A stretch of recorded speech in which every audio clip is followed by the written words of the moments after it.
हाँ, लिमिट्स को सॉल्व करने का नेक्स्ट मेथड है यूजिंग सब्स्टिट्यूशन। देखो क्या है कि ना हम स्टैंडर्ड लिमिट्स को यूज में लेके, और स्टैंडर्ड लिमिट्स को कब यूज में लेते हैं, यूजुअली उसमें x टेंड्स टू जीरो के लिए वो स्टैंडर्ड लिमिट्स सारी हैं, ठीक है। तो उसमें x टेंड्स टू जीरो होता है। एक्सपेंशन में भी हमने देखा कि 0/0 फॉर्म बनती है अगर x टेंड्स टू जीरो होता है तो ना। तो अगर मान लो कोई लिमिट है जिसमें x टेंड्स टू a है, तो वो लिमिट को चेंज करने के लिए हम ना वो लिमिट से t tends to zero type बना लें, देन वो क्वेश्चन में हम स्टैंडर्ड लिमिट्स को काम में ले सकते हैं, एक्सपेंशंस को यूज में ले सकते हैं। तो उसके लिए हमें ये काम करना है ना। तो इस चीज को क्वेश्चन से समझते हैं हमें क्या करना है जिससे वो वेरिएबल टेंड्स टू जीरो बन जाए, टेंड्स टू ए की बजाय टेंड्स टू जीरो बन जाए ना।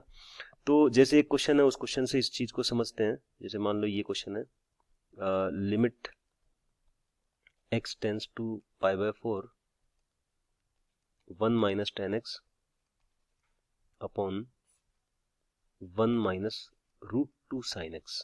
देखिए इसमें क्या हो रहा है, अगर आप x को π/4 रखेंगे तो ऑब्वियसली ये 1 बनेगा, 1 - 1 numerator tending towards 0 as well as this denominator is also tending towards 0, तो 0/0 फॉर्म है ये, है ना। तो हम यहाँ पे 0 बनाना चाहते हैं ना, इसलिए 0 बनाने का फायदा क्या होगा कि हम स्टैंडर्ड लिमिट और एक्सपेंशन कुछ भी काम में ले सकते हैं।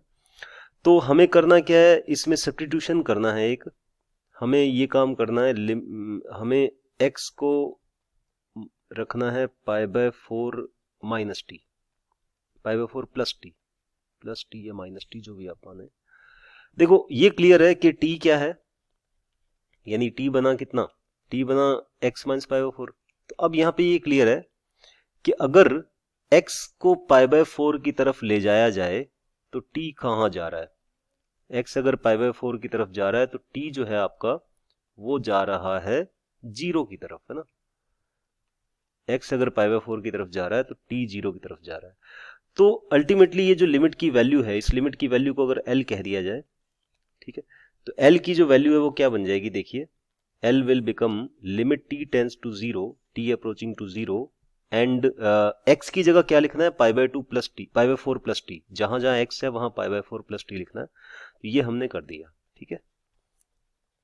अब ये बना π/4 प्लस टी, ठीक है, और यहाँ पे नीचे आ जाएगा 1 - √2 साइन π/4 प्लस टी, इतना हम जानते हैं, ठीक है। अब ध्यान से देखिएगा, अब हमें ट्रिग्नोमेट्री वाले फॉर्मूले अप्लाई करना है। tan π/4 प्लस टी हम सब जानते हैं, 1 + tan t upon 1 - tan t। तो न्यूमरेटर को हमने लिखा, लिमिट t टेंड्स टू 0 चल रहा है, न्यूमरेटर को लिख दिया 1 - 1 + tan t upon 1 - tan t, ठीक है। एज वेल एज डिनोमिनेटर में भी क्या किया, ये इस साइन π/4 प्लस टी का एक्सपेंशन, वो क्या होता है, sine π/4 cos t plus cos π/4 sin t। cos π/4 और sin π/4 की वैल्यू दोनों 1/√2 है, तो 1/√2 कॉमन आया, जो जिसने इस √2 को कटवा दिया, तो अल्टीमेटली ये टर्म बन जाएगी 1 - sin t - cos t, ठीक है। सिंपल ट्रिग्नोमेट्री वाले फंडे लगाए, उससे ये आ गया, है ना। इतना करने के बाद में अब आप देखें, ऊपर एलसीएम ले, ऊपर एलसीएम लेने पे ये टर्म बन जाएगी limit t tends to 0, t tends to 0 1 - tan t, LCM लेने के बाद में न्यूमरेटर में बन जाएगा माइनस का 2 tan t, है ना,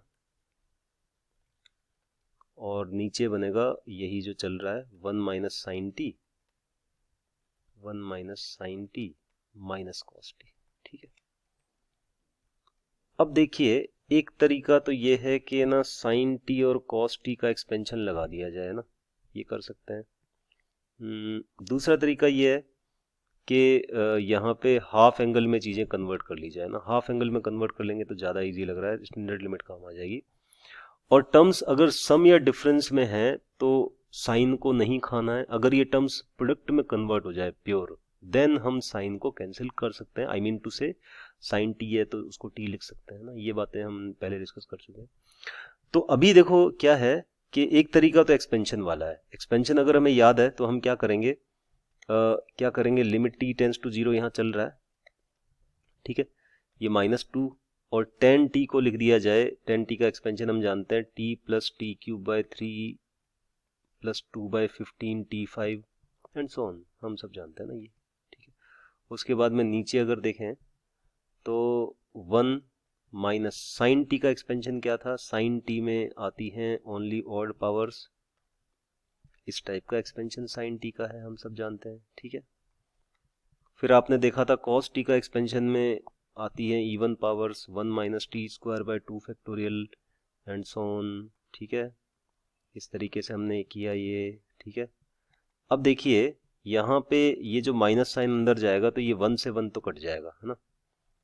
बाकी टर्म एज इट इज रहनी है, तो इन टर्म्स को थोड़ा अच्छे से दोबारा लिख लेते हैं। तो लिमिट एल की वैल्यू जो है वो क्या बन रही है, limit t goes to 0, numerator is, इसमें से देखो टी कॉमन आ रहा है, टी कॉमन लेने के बाद में आप माइनस 2t बाहर लिख दें और अंदर जो है ब्रैकेट के अंदर बचा 1 plus T square by 3 and so on ना। अब डिनोमिनेटर में देखें, ये माइनस साइन जब अंदर जाएगा तो माइनस का टी बन जाएगा और बाकी टी से हायर पावर्स नहीं है, टी स्क्वायर है, टी क्यूब है, टी की पावर 5 है। तो हम क्या करते हैं, इस पूरी टर्म्स में से ही, ये सारी टर्म्स जो लिखी हुई हैं इनमें से टी बाहर आ जाएगा ना, माइनस साइन ऑलरेडी है, एक टी भी बाहर ले लीजिए, तो आपके पास में अंदर जो बचना है वो ये बचना है ना।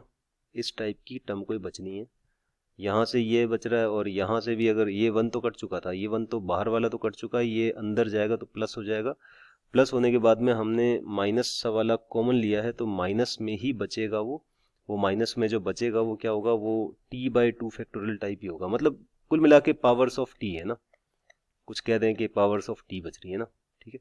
जो t 0 रखने पे 0 बन जाएगी ना। अब देखो ये t से t कैंसिल हो गया, आफ्टर दिस ये माइनस साइन से माइनस साइन भी कैंसिल हो गया, उसके बाद में t जहां जहां आपको दिख रहा है उसको 0 लिखना है, 0 लिखा तो ये सारी टर्म्स भी 0 हो गई, आप देख पा रहे हैं ये सारी टर्म्स भी 0 हो जाएंगी, ये सारी टर्म्स भी 0 हो जाएंगी, तो आपका जो आंसर आ जाएगा 2 into 1 plus 0 by 1 minus 0 type है ना, तो 2 इज द आंसर, ठीक है। तो ये इस क्वेश्चन का फाइनल आंसर है, ठीक है। इसी टाइप का एक और क्वेश्चन देखते हैं। देखो इस टाइप का क्वेश्चन है, limit x tends to pi bye 2 2 की power minus cos x minus 1 upon x into x minus pi bye 2,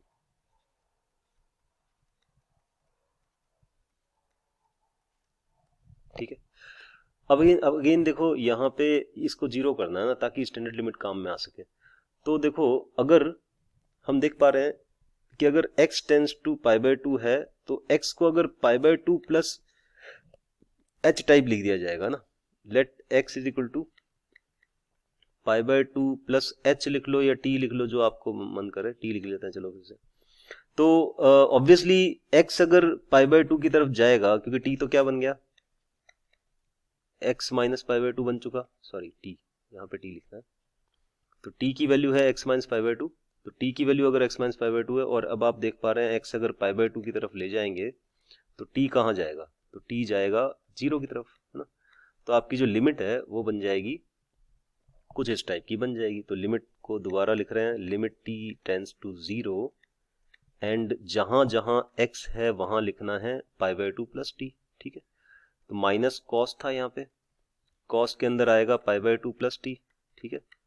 फिर माइनस 1 भी आएगा, फिर नीचे जो टर्म डिवाइड हो रही है दैट इज x का मतलब पाई बाय 2 प्लस टी, ठीक है।